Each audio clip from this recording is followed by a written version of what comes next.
Hello and welcome to Showcase. I'm Vanessa Cuddiford in London. We're going to take a look at the work of a graphic artist who's inspired by body murals and ancient writing of West Africa. Victor Ekpuk was born in Nigeria, but is based in Washington, D.C. in the United States. Jason Mansoray caught up with him at one of his shows. I tend to move a little fast, but...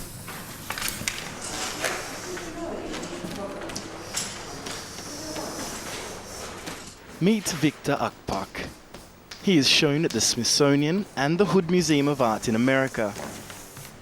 And now he has crossed the Atlantic for his first solo exhibition in London.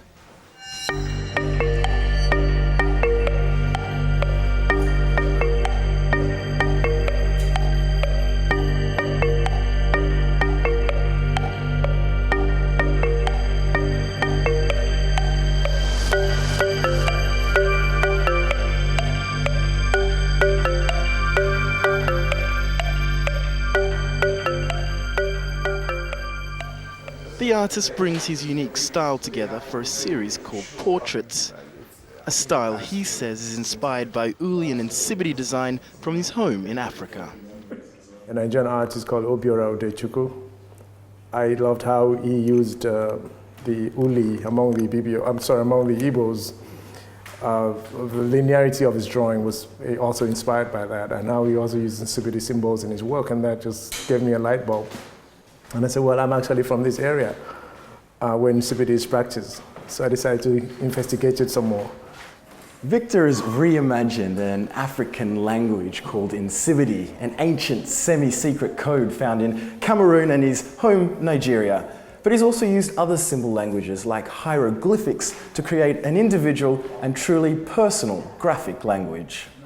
What I do with Nsibidi basically is a platform for which my ideas start. It doesn't mean that I'm copying them in my work. At some point I had used some of the symbols as a form of, as a subject in my work.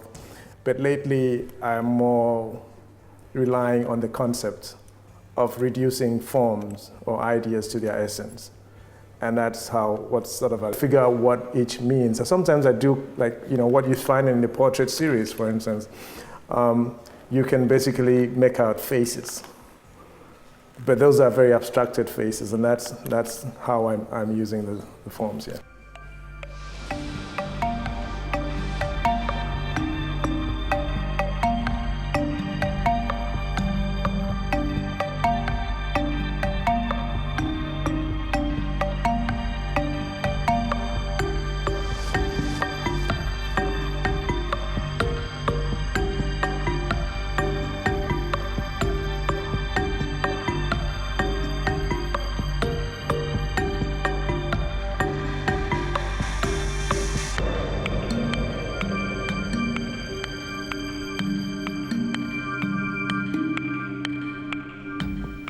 Christian Sulja Buell is the gallery's owner.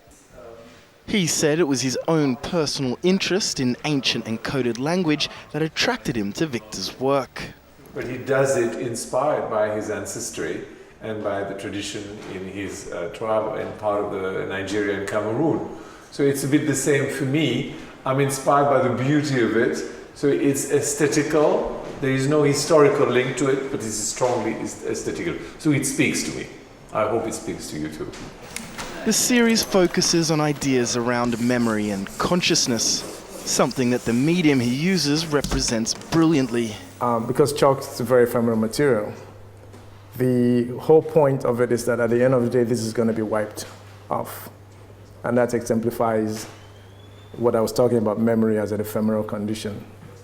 Sometimes it's wiped off. And when it's wiped off, if you look closely on the wall, you will see traces of the old impression that it made. And memory is never really, as far as I see it, memory is never totally wiped off. It's either we retain it either in our genes, or it could just be part of, you could just do something and say, oh, it sounds familiar. Victor's work can be seen around the world, but wherever you see it, you might want to get down there quick, because this chalk, like some memories, will not be there forever. Jason Mansoray, TRT World. The Nigerian artist Victor Ekpuk speaking to Jason Mansouri. We'll be back tomorrow. Join us then.